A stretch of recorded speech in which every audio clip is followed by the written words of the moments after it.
Welcome to another fine edition of the Bill Indiana Love Court in session. Jessica Anderson from Anderson Couture on the phone.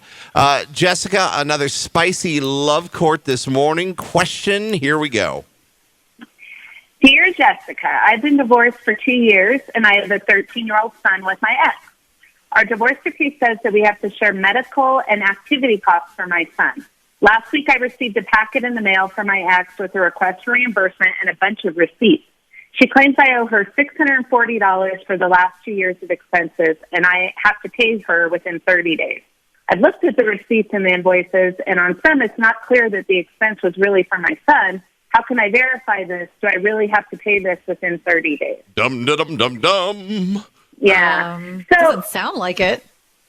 Well, so most divorce decrees have a provision in there that says that if one parent incurs a medical expense, they have 30 days to send the expense, the request for reimbursement to the other party, and then the other party has 30 days to pay it. What you are not allowed to do is, basically get a bunch of medical receipts for the last 2 years and dump them all at once on the parent. Yeah. So that's not okay. I mean, she should have been sending these receipts the whole time. Now, I always tell my clients, because it's kind of a technicality, if they send it 45 days later, still pay it.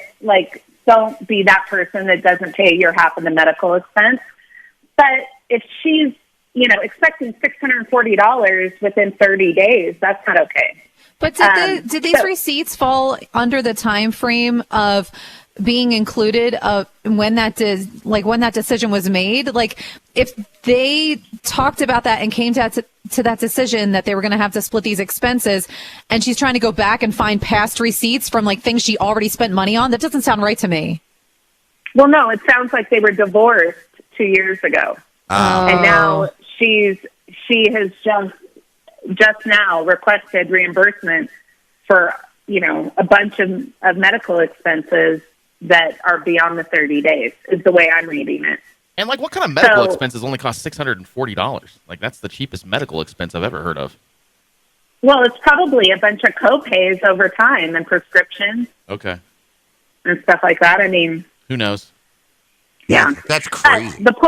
The point is, I do think he needs to pay real medical expenses for his son. But he was indicating that it looks like, some of them are, it's not clear that they're for the son. So I would definitely ask her to provide that documentation.